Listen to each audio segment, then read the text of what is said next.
Poštovani gledaoci, dobrodošli u Zoom In iz centra u Beogradu. Ja sam Slađana Adamović-Ilić. U ovoj emisiji detaljnije analiziramo koje sve novine donosi novi nacrt zakona o planiranju i izgradnji. Ali i pre toga uvod u neke važne podatke iz građevinske industrije.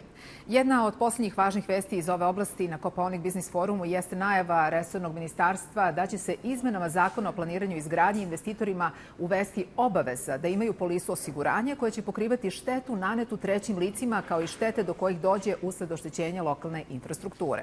Takvi gubici su se do sada pokrivali iz lokalnih budžeta, što će izmenama ovog zakona biti promenjeno.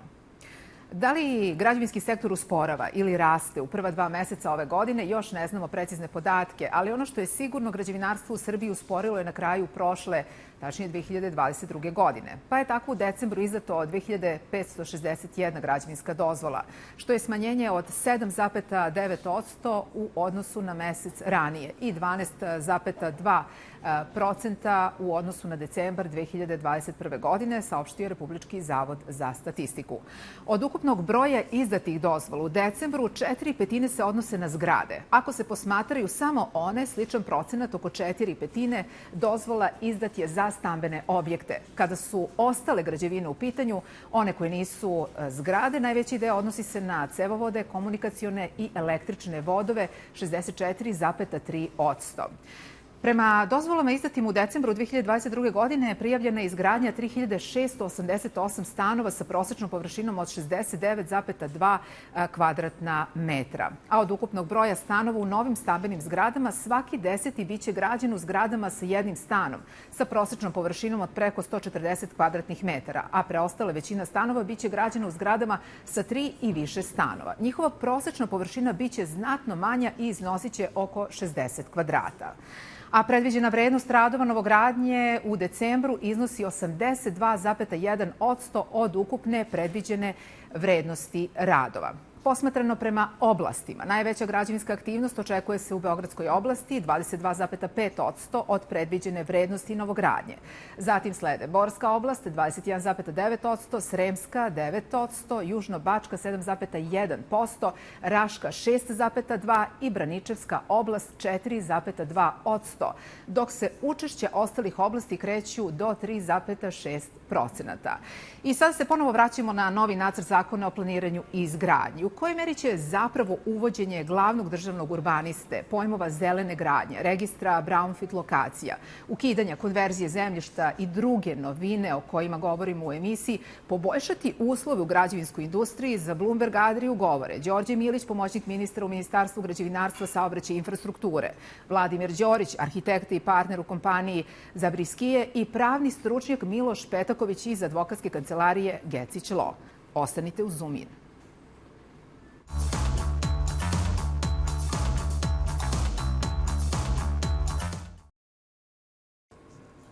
I novi nacrt zakona o planiranju i izgradnji prošao je javnu raspravu i u Privrednoj komori Srbije bila je ozbiljna ne samo debata, već uopšte razgovor o tome kako će ove novine uticati na razvoj građevinske industrije. I upravo o ovoj temi sada i razgovaramo sa našim gostima. U studiju su gospodin Đorđe Milić, pomoćnik ministra u Ministarstvu građevinarstva, saobraćaja i infrastrukture, i gospodin Vladimir Đorić, arhitekta, koji će sa nekog stručnog stanovišta takođe pričati, ali iz ugla privrede. Da krenemo, gospodine Miliću, od samog početka. Kako biste u stvari, ako možete u najkraćem da nam objasnite, koje su to glavne novine u ovom nacrtu zakona o planiranju i izgradnji? Da, hvala. Pa kao što ste rekli u uvodu u ovu emisiju, najveća novina je zapravo uvođenje prakse zelene gradnje. To je jedna velika novina i to je jedna reforma gde mi kao Republika Srbija, potpisnice zelene agende, ćemo učiniti da sektor građevinarstva potpuno inkorporira jedan novi pristup, jedan ekološki pristup u planiranju i izgradnji. Šta to podrazumeva? To podrazumeva da se koriste energetski efikasni postupci, onda da se koriste građevinski materijali koji su sertifikovani i koji takođe imaju dobru energetsku efikasnost. Takođe da se od samog početka izgradnje pa sve do završetka i dobijanja upotrebne dozvole vodi računa o građevinskom otpadu. Bili smo svesni da u nekoj praksi do sada se dešavalo da taj građevinski otpad ne bude tretiran u skladu sa, ajde da kažemo, regulativom i onda da se dešavaju neke stvari, da se pojavljaju i neka divlja smetlišta i deponije. To će sada biti obaveza da će morati investitor, odnosno izvođači, da vode računa oko kretanja građevinskog otpada i neće moći dobiti upotrebnu dozvolu dok ne dokažu kako su taj građevinski otpad tretirali u skladu sa zakonom. Da li to znači, oprostite samo što vas prekinem, da će oni sada morati da poštuju te odredbe zakona? Tako je, moraće da poštuju odredbe zakona. Takođe, imamo jedan vrlo važan institut obezbeđivanja da svi budu bezbedni kada se bude gradilo. Mi do sada u praksi imamo osiguranje od profesionalne odgovornosti, to je u okviru inženjerske komore i svaki inženjer, arhitekta, urbanista, planer koji učestvuje u procesu planiranja i izgradnje ima polisu od ove auto odgovornosti. Sada će morati investitore, odnosno odgovorni izvođači, da obezbede prilikom izvođenja radova polisu odgovornosti prema trećim licima ukoliko nastane šteta prilikom izgradnje nekog objekta. Znamo da je bilo u praksi da se dešava da prilikom izvođenja radova ili kopanja temeljnih jama dođe do oštećenja nekih objekata i onda nastanu veliki problemi ko je tu odgovoran, da li je tu odgovoran izvođač radova, da li je tu odgovorni projektant, da li je tu odgovoran investitor ili neko treći. Ovde je sada jedna osnovna ideja da ako, ne daj Bože, dođe do takvih incidenata, mi ne možemo da sprečimo da ne dođe, da bude nulta tolerancija, to moramo da razumemo taj postupak izvođenja radova, ali ako eventualno dođe do takvih slučajeva, da ljudi koji trpe štetu mogu da budu obeštećeni u relativno kratkom vremenu i da dobiju pravične naknade. Gospodine Đoriću, kako biste vi ocenili ovaj novi nacrt zakona o planiranju i izgradnji?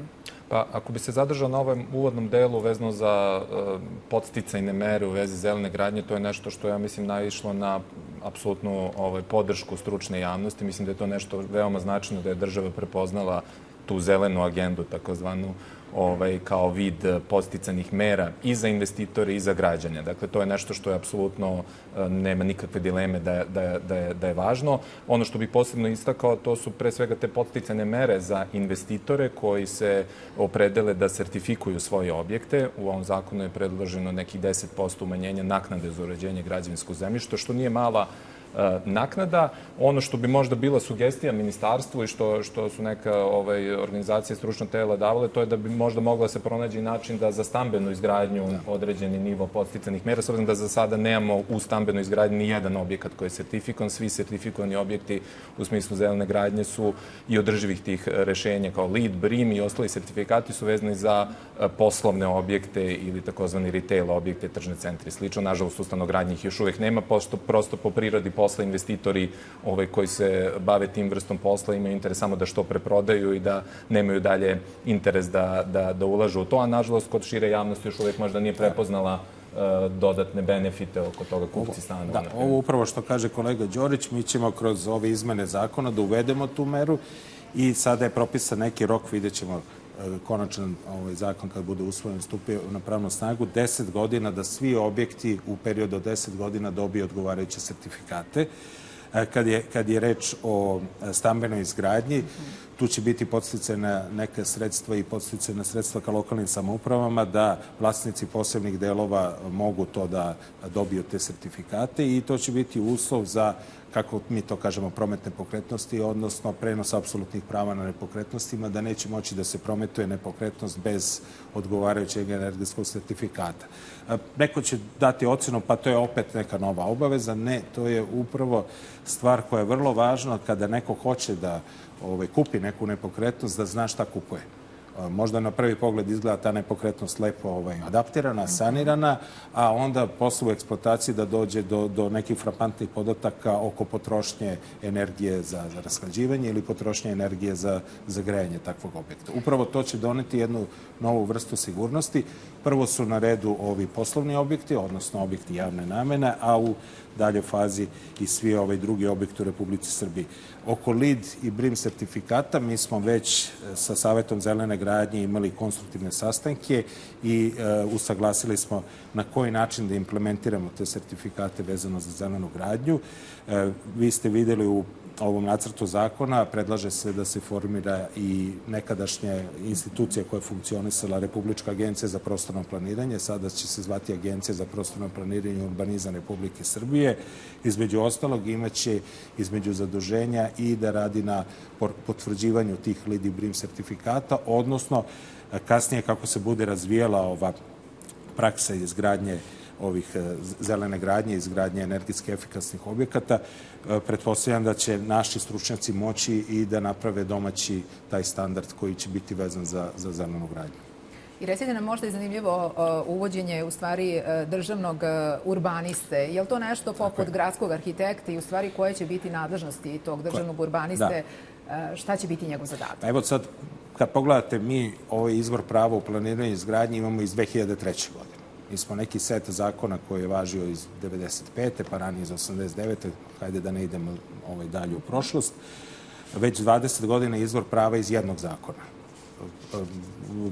Vezano za izradu planske dokumentacije, tehničke dokumentacije, izgradnje objekata, odnosno izdavanje dozvola, građevinskog zemljišta i ajde da sad ne spominjemo ovaj poseban zakon koji se tiče ovih objekata koji nisu urađeni u skladu sa zakonom nelegalnih objekata. I mi sada imamo jednu situaciju da smo u poslednjih 20 godina imali institut davanja saglasnosti na planove koje radi jedinice lokalne samouprave i taj institut je bio vezan za ministarstvo, odnosno kako je sad to propisano u članu 33, ministar nadležan za poslove prostornog planiranja, urbanizma, građevinarstva izdaje tu saglasnost. Sada je ovo pokušaj da se potpuno profesionalizuje ta stručna kontrola i da kažemo, priprema, koordinacija, praćenje izrada planskih dokumenta će biti u Agenciji za prostorno planiranje i urbanizam, a stručne kontrole i javni uvidi koji su vrlo važni u učešću građana i struke u tim procesima izrade planova, odgovorno lice će biti glavni državni urbanista. On će imati određenu koordinaciju sa glavnim urbanistima u jedinicama lokalne samouprave, ali je to samo na nivou struke. Tu nema sada nekog govora oko centralizacije. Ovaj glavni državni urbanista je zapravo stručno i odgovorno lice, biraće ga vlada, a on će biti odgovorno lice da svi planovi koji se rade u Republici Srbiji i svi planovi koji se donose u jedinicama lokalne samouprava koji podležu kontroli usklađenosti, to su prostorni planovi jedinica lokalne samouprava, generalni urbanistički planovi, da ti planovi budu potpuno usaglašeni sa državnim strategijama. Gospodine Đoriću, kad ste gledali novi nacrt zakona o planiranju i izgradnji i sve ove, da kažem, stavke koje nam je i naveo gospodin Milić, a opet uzimajući u obzir da ni prethodni zakoni nisu bili tako loši, ali često je bio problem njegove neprimene u potpunosti. Da li mi možemo da očekujemo da će se sada neka urbanistička slika Srbije menjati ovim novim zakonom? Pa da, ja sam takođe sklon da kažem da ocenim da ni prethodna zakonska rešenja nisu toliko bila loša koliko primena i način tumačenja koja se u različitim lokalnim samoupravama primenjuju. Dakle, sam tekst zakona je dovoljno jasan i jasne su bile namere zakonodavca, ali u primeni se na različite načine tumači i to dovodi do ozbiljnih zastoja u funkcionisanju i primeni, poštovanju pre svega zakonskih odredbi vezano za rokove po pitanju izdavanja različitih pravnih akata, građevinskih dozvola, lokacijskih uslova i slično. Ovo je sigurno jedan dobar instrument, a to je da postoji kontrola izrade planskih dokumenta na državnom nivou. To će ponajviše možda značiti za ova područja pokrivena nacionalnim parkovima pre svega, zato što je tu bilo ozbiljnih grešaka, proklizavanja, da tako kažem, i ozbiljnih faulova po pitanju odluka koje su uspostavljene u planskoj dokumentaciji. Mislim da će se ovo time svako regulisati. Ali ponavljam... Da li to znači da, dobro, Zlatibor je negde planinski centar, ali da nećemo imati na drugim planinama neku sličnu priču kao što se dogodilo na Zlatiboru? Zlatibor je park prirode koji je pod tim statusom od 2018. godine. I taj postupak je trajao sad, da ne nabrajamo koliko godine, i u tom međuvremenu dok nije bio zaštićen, on je, da kažemo, imao tu vrstu neke izgradnje, jer kod nas je, evo gledamo i u gradovima, tržište nepokretnosti razigrano i imamo dosta zainteresovanih lica da investiraju i imamo jednu tražnju za nepokretnostima i to su sad neki fenomeni koji su se dešavali i u drugim uređenim zemljama. Mi taj fenomen, da bismo upravo ovo što je kolega Đorić rekao, sprečili, usmerili, jer ajde da kažemo, urbanizam u nekom širem tumačenju, to je usmeravanje razvoja. Usmeravanje tog razvoja u prostoru i s obzirom da mi nismo bogata zemlja, svaka ova građevina, ona ostaje, ajde da kažemo, u nekom životnom ciklusu. Nismo bogati da sad kažemo, posle nekog perioda amortizacije srušit ćemo te zgrade i napravit ćemo nešto bolje, nego održavamo taj građevinski fond i onda je vrlo važno da vodimo računa da te fizičke strukture imaju neku, ajde da kažemo, lep identitet u prostoru, da to ipak ne bude onako spontano sagrađeno. To je struka vrlo važna i kolega Đorić je vrlo angažovan, da kažemo, na promociji struke arhitekata i radimo intenzivno na tome i na profesionalnoj odgovornosti. Ali šta je ovde važno? Ovde je važno da mi imamo i odgovor kroz nacrt zakona, član 35 stav 8, koji sada nedvosmisleno kaže da u nacionalnim parkovima, mi smo sad to nešto i precizirali, to su sada, kodifikovali smo taj naziv, to će biti zaštićena prirodna dobra prve kategorije. Za ta zaštićena dobra prve kategorije i za UNESCO-vu baštinu i kulturna dobra od izuzetnog značaja radit će se samo prostorni planovi i područje posebne namene, a za njihovo donošenje nadležna je vlada, odnosno po zakonu o nadležnostima autonomne pokrajine zadužene su autonomne pokrajine. I sada ćemo u naš razgovor uključiti jednog pravnog stručnjaka. Kao što sam rekla, uključujemo u program Miloša Petakovića iz advokatske kancelarije Gecić Law. Gospodine Petakoviću, hvala vam što govorite za Bloomberg Adriju. Možda je jedno od najosetljivijih pitanja i glavnih to da li će po vama ukidanje plaćanja naknade za konverziju ubrzati razvoj građevinskog sektora i izgradnju tamo gde je bila sporna konverzija zemljišta? Dobar dan, pozdrav za vas i za goste u studiju. Svakako rešavanje plaćanja naknade za konverziju jeste jedna rak rana za jedan veliki broj lokacija koje su ostale zarobljene usled postojanja ove obaveze plaćanja naknade. Licitira se sa čak 5000 hektara zemljišta na kome postoji pravo korišćenja i dok je u tom režimu ono de facto ni jure nije u pravnom prometu. Pre svega raduje činjenica da će to pitanje biti rešeno i to na jedan efikasan način. Stavljanjem u promet ovih lokacija stvara se preduslov da se na njima dalje razvija građevinska industrija i to je nešto što je vrlo za očekivati s obzirom da je jedan od motiva i ukidanje ove naknade bio upravo to. Tako da očekujemo da hoće doći do daljeg razvoja na različitim putevima i na različitim kolosecima, od toga, od podele nekih parcela koje su bile veće nego što su konkretnim kompanijama bile potrebne, do izgradnje novih objekata na tim parcelama što do sad nije bilo moguće izvesti, ali i do drastičnih primjera od prodaje celokupne lokacije radi razvijanja nekih projekata koji nemaju veze sa kompanijama koje su na njima prethodno imale pravo korišćenja. Recite nam, da li smatrate da ukidanjem naknade država ostaje bez potencijalnih prihoda i kome će u stvari najviše odgovarati ova mera? Koje će promene doneti? Pored ovih Zasigurno država ostaje bez prihoda koji su bili specifikovani kao naknada za konverziju. Međutim, to je važno istaći da to nisu nikakvi ni zagarantovani prihodi, niti unapred određeni da bi se neka eventualna šteta mogla unapred predvideti, s obzirom da ni jedan imalac prava korišćenja nije bio dužan da podnese zahtev za konverziju, niti je bio dužan da ovu naknadu snosi, odnosno plati, pa smo tako imali situacije kompanija koje demotivisane visinom naknade nisu ni podnosile zahtev za konverziju ili kompanije koje su ulazile u postupak, učestvovale u utvrđivanju visine naknade i na kraju odustale kada su vidjele koliko ona iznosi, kao što je očekivano da nakon ukidanja obaveze plaćanja naknade da će postojati kompanije koje neće biti motivisane da vrše konverziju jer već do sada ostvaruju na toj parceli obim prava koji im odgovara. Kakav će biti ukupan zbir,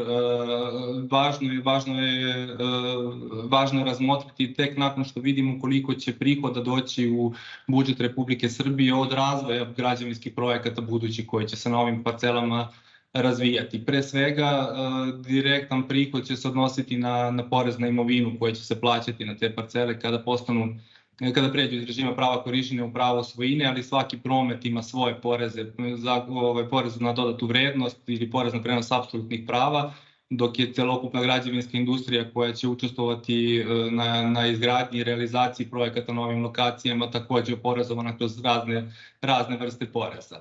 Kome će ono najviše doprineti ukidanje naknade najpre licima koja su korisnici prava korišćenja, koji imaju nameru da njima ili prometuju ili da i dalje razvijaju. Na drugom mestu je zasigurno građevinska industrija u celini koja na ovaj način stiče mogućnost da razvije neke potencijalno interesantne lokacije koje do sada nisu bile u opsegu ili nije ih imalo prostora razvijeti zbog ovih ograničenja u skladu sa zakonom, a koliko će država imati koristi od takvog razvoja dalje građevinske industrije, vreme će pokazati. Gospodin Petakoviću, izmenama zakona se direktno promoviše zelena gradnja jer su uvedene konkretne mere u okviru ovog principa. Šta smatrate da bi možda trebalo dodatno razmotriti? Da li imate neki dodatni predlog? Gosti studiju su već dotakli nekih tema. Gospodin Đorić je govorio o dodatnim podsticajima za stanogradnju i verujem da to jeste upravo deo industrije koji bi trebalo posebno targetirati, s obzirom da čini mi se de facto jeste najzastupljeniji na tržištu, a s druge strane najmanje motivisan da primenjuje ove principe zelene gradnje, koja kod nas nije nov pojam. Velike i odgovorne kompanije, pa i one manje, već duži vremenski period primenjuju ove koncepte prilikom izgradnje industrijskih, odnosno poslovnih objekata. Tako da li je to predlog za povećanje ovog navodnog popusta na naknadu za uređivanje građevinskog zemljišta ili neka druga mera, deluje da je imalo prostora dodatno prepoznati ovaj segment industrije. Što se tiče dostavljanja energetskih sertifikata prilikom overe ugovora o kupoprodaji, ja bih podvukao da to dolazi iz neke dobre namere i da bi trebalo da postane praksa. Samo je pitanje da li je trenutak da ta praksa postane odmah, jer ona će svakako doprineti dodatnoj administrativnoj obavezi prilikom prometa nepokretnosti i samim tim usporiti promet nepokretnosti. Dosta mera je u prethodnom periodu uvedeno kako bi se taj promet nepokretnosti ubrzao, počev od imenovanja javnih beležnika i automatskih upisa u katastar nepokretnosti prilikom overe. Nisam siguran da li i bit će interesantno vidjeti da li mi u ovom trenutku raspolažemo dovoljnim kapacitetima lica koje će izdavati energetske sertifikate, a da se taj promet nepokretnosti zaustavi. Tako da vreme će pokazati. Utisak je da je imalo prostora da se za ovu obavezu uvede određena odložena primjena, s obzirom da su i određeni rokovi od 3, 5 i 10 godina za obavezno pribavljanje svih sertifikata, tako da nadam se da će se ovo pitanje dodatno razmotriti. Gospodine Petakoviću, najlepša hvala što ste govorili za program Bloomberg Adri i što ste uključili u Zoom In. I evo sada da nastavimo u stvari o ovoj možda, da kažemo, najosetljivijoj temi, a to je ukidanje naknade za konverziju zemljišta. Ko zapravo gubi, a ko dobija? To se vidi u analizama efekata zakona i zakon je uveden 2009. i onda 2015. sa određenim novim pravnim institutima. Konverzija nije zaživela u našoj praksi i potpuno je ocena da i ono što je izvršena konverzija na nekim objektima, izvršena je 90% bez naknade, zato što je zakonom omogućeno da se pored ovog zemljišta koje je za redovnu upotrebu objekata ima mogućnosti da se još neke, ajde da kažemo, površine koje se nalaze u kompleksima i koje su neophodne za upotrebu takvih, da kažem, zatvorenih kompleksa. I kad se pogledaju, to smo i, kao što ste rekli, to je bila 6. javna rasprava u Beogradu u Privrednoj komori Srbije i stručna javnost je tu tražila određeno objašnjenje. I kad se pogleda koliko je uplaćeno u budžete lokalnih samouprava Republike Srbije, to je nekih 3 milijarde dinara. Te paušalne procene da se sad gubi od konverzije, ne znam ni ja koja sredstva, taj zapravo institut nije zaživeo u praksi, a ovo što je gospodin Petaković rekao, upravo 5000 nekih lokacija u Republici Srbiji su uslovno govoreće zarobljene, to je, kako mi kolokvijalno zovemo, umrtvljena imovina ili spavajuća imovina, jer taj institut vlasništva tim institutom korisništva, to je jedino u našoj praksi. To nije imala ni jedna zemlja u tranziciju u Evropi i niko nije imao u pravnom sistemu zakon o konverziji. Zašto je donet taj zakon i kako to će kolege pravnici da u svojim nekim elaboratima i u nekim svojim studijskim istraživanjima da nađu i naučna objašnjenja, ali ovo je sada najbitnije da shvatimo da građevinarstvo ima tu multiplikatorski efekat i da ne zarađuje samo investitor i, ajde da kažemo, odgovorni izvođač, nego zapravo nekih 40-ak, možda i to su neki stručnjaci, opet ekonomisti brojali, 47 različitih struka se podstiče kada kreće izgradnja nekog objekata. Počev od tržišta konsultanata, ja uslovno govoreći volim da kažem da bi jedan projekat uspeo treba 3A, onako kolokvijalno. Arhitekta, naravno, onda treba tu da bude advokat, naravno, koji će da radi sve te papire i sad agent za nepokretnosti koji će pratiti tržište i da to što se sagradi se prometuje i da to ima onda neku održivost. Dakle, moramo da shvatimo da čitav ovaj postupak je vrlo složen, ima različitih srodnih struka povezanih u svemu ovome, tako da će svi imati koristi, jedinice lokalne samouprave najviše, jer će one aktivirati neke lokacije. Te lokacije negde mi tretiramo kao brownfield, negde imamo opet meru da napravimo jedan javni centralni registar brownfield ovih lokacija, da se onda izvrši ozbiljna analiza tih brownfield lokacija, da se vidi koje se mogu brzo aktivirati, jer pored nekih svojinskih odnosa tu postoji neka tradicionalna ekološka zagađenja na tim brownfield lokacijama, ali neke su zaista samo zbog imovinskih odnosa bile do sada blokirane i kada se to sada bude pokrenulo, nema suštinskih razloga da se te lokacije ne iskoristi da stvore dobit svima. Gospodine Đorić, čuli smo gospodina Milića da sada u ovom trenutku postoji nekih 5000 lokacija koje bi mogle biti svrsishodno upotrebljene. Šta vi očekujete kad se usvoji ovaj zakon, verujemo da će se usvojiti, šta očekujete da će se u stvari dešavati na terenu? U kontekstu ukidanja konverzije? U kontekstu ukidanja konverzije, da. Apsolutno delim mišljenje i kolege Petakovića i kolege Milića, dakle da je to pozitivna mera. Ono što će se desiti svakako je da će se aktivirati, po znacima navoda, lokacije koje trenutno stoje zarobljene. To su pre svega neki industrijski kompleksi koji više nisu u funkciji.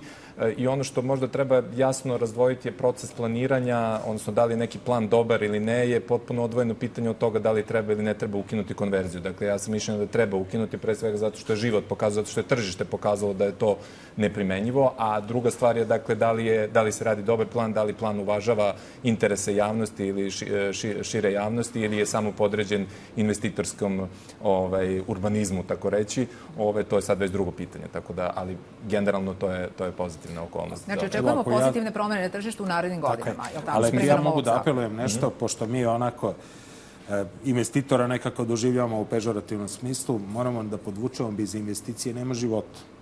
I investicije su vrlo važna stvar i moramo da shvatimo da investitori moramo da radimo na tome da investitori budu prepoznati kao društveno odgovorna lica koji su pregaoci, koji stvaraju neku korist za sve, naravno za sebe, naravno pre svega, ali i za širu društvenu zajednicu. I te neke stare i, kako da kažem, poglede mora da ostavimo za nama ako želimo da budemo moderna, uređena zemlja i da napredujemo. I samo da zaključimo, gospodine Đoriću, ono što je također novina je ponovno vraćanje ingerencije Inženjerske komore Srbije i to obaveznim članstvom za sve koji imaju potrebu da budu upisani u registar ovlašćenih inženjera. Šta će to konkretno značiti također za razvoj građevinske industrije? Ne verujem da će to nešto značiti. To je jedna od stvari koje je arhitektonska zajednica primedbovala. Dakle, mi smo i kroz asocijaciju srpskih arhitektonskih praksi uložili prigovor na tu odredbu. Dakle, mislim, kao što je institut konverzije pokazao da kroz praksu da nije zaživeo, tako mislim da, nažalost, i ovakav format inženjerske komore koje neguje načelo jedinstva inženjerskih organizacija se u praksi pokazao kao nedovoljno efikasan. Pre svega, mislim, to u pogledu zaštite interesa arhitektonske struke. To smo sad, Đorđe to lepo pomenuo, 3A, dakle, arhitekta, advokat i agent. Dakle, mislim da je važno da država krene u put afirmacije arhitekture kao jedne strateške oblasti i mislim da je važno, to hoću da pomenem, da se je upravo javna rasprava i u pogledu nacionalne arhitektonske strategije do 2035. godine. To je jedna veoma važna veza za arhitektonsku zajednicu. Mislim da je taj nacrt onako jedan sjajan tekst i da pruža dobar osnov da se trasira i neke buduće izmene zakonskih rešenja koje će, nadam se, biti usvojene kroz nacionalnu strategiju. To smo prepoznali, radimo na afirmaciji arhitekture, ali nije možda sada zgodno ove godine 20 godina od osnivanja Inženjerske komore, jer te teme su od osnivanja Inženjerske komore. Da li da se zove Inženjerska komora ili da se zove Komora arhitekata, inženjera, konsultanata i tako da je to uvek otvoreno. Naravno, arhitektura i arhitekte kao polivalentna struka, oni rade vrlo zanimljive stvari i u projektovanju, izvođenju i dizajnu i imaju vrlo sad zanimljivo u istorijskom razvoju Srbije vrlo zanimljiv period, dosta posla imaju. Kako će to biti organizovano, to je stvar administrativne tehnike. Ako jednog dana Republika Srbija bude donela zakon o javnim komorama, pa da onda svaka struka ima svoju komoru, onda je to možda način organizacije. Sad je to u Inženjerskoj komori, pa ćemo videti u nekoj daljoj izmeni zakona. Hvala vam najlepše što ste bili gosti Bloomberg Adrije i što ste nama podelili sve ove informacije kada je u pitanju novi nacrt zakona o planiranju i izgradnji i verujemo da će se zaista njime promeniti urbanistička slika Srbije na značajno bolje stanje. Poštovani gledaoci, pratili ste emisiju Zoom In. Tema emisije novi nacrt zakona o planiranju i izgradnji. Bilo bi to sve za ovo izdanje. Hvala vam na pažnji.